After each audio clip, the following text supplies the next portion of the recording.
Good morning, everyone. House Speaker Paul Ryan will make a trip to South Texas this week. One of the goals is to see what can be done about building a wall along the border. We begin our 5 o'clock hour here. A man is in the hospital this morning after being thrown from his car in a rollover accident late last night. Police have identified the man who they say robbed the Clayburgh Bank on Baldwin last Thursday. Now they just have to find him. Good evening and welcome to the Olympic Zone. I'm Mike Gillespie from Chris 6 News Sunrise. And I'm Rachel Cole. And over the course of the next few weeks, we'll be bringing you exclusive behind the scenes coverage of the competition in Rio, as well as profiles of the Olympic athletes. Police say early this morning the man jumped off the bridge. He hit the water, then he floated toward the shore. That's when fire crews picked him up and took him to the hospital, where he remains in the ER this morning. Dr. Matula says the panel is focusing on 4 separate categories when it comes to selecting applicants for the grant money. That includes education, health concerns, environmental issues, and job development here in the neighborhood. More than 600 veterans have already been laid to rest here at the cemetery, and officials say in the coming years there'll be room for 31,000 other servicemen and women who risk their lives to serve our country. Right now, dozens of emergency crews are on the scene to ensure that everyone makes it out of the home safely. We're told that a husband and wife were at home when the fire started. Behavioral detection officers are trained to look for expressions of fear, anxiety, and deception, but Chief Highland says some people might just be running late. Residents are reeling in the chance to finally get back out on the water. Emil Dean and his wife come to Lake Corpus Christi every year and have for the past 8 years, and seen the ups and downs here at Sunrise Beach, literally. Well, I'm glad to see it coming back up because they can launch some boats there now.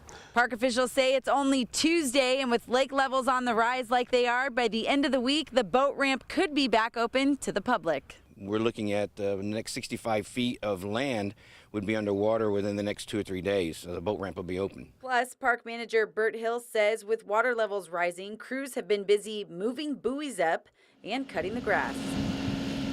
And it'll soon be time for signs like these to come down for the first time since 2007. It's gradually gone up and down since then, but right now it's coming back up and we're all excited about it. Especially folks like Dean, who can't seem to get his fishing pole ready fast enough. You got to have new line because you never know what you're going to get a hold of out here. You might get a hold of one of those alligator gar. And with the public heading back to the lake, Hill says they'll see a boost in revenue because recreational activities like fishing will pick up. Boat activity, swimming, all camping activity, everything increases when the lake levels are up.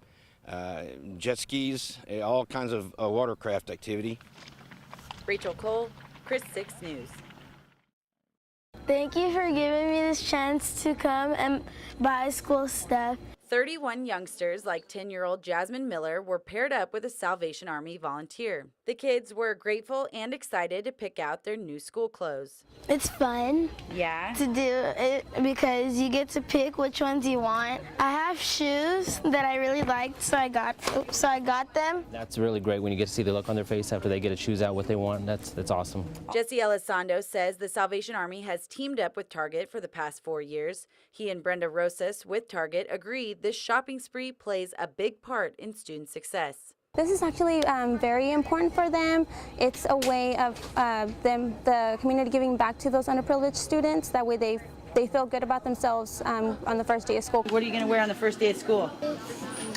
All of them? All of them. All right. Well, you'll be set. You'll be ready for the week. You won't even have to change. Give me some skin.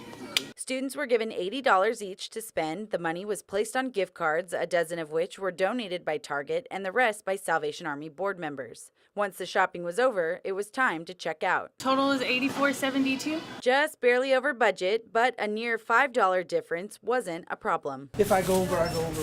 All right. It's no big deal. The only difference volunteers were concerned about was making a difference for these children. Thank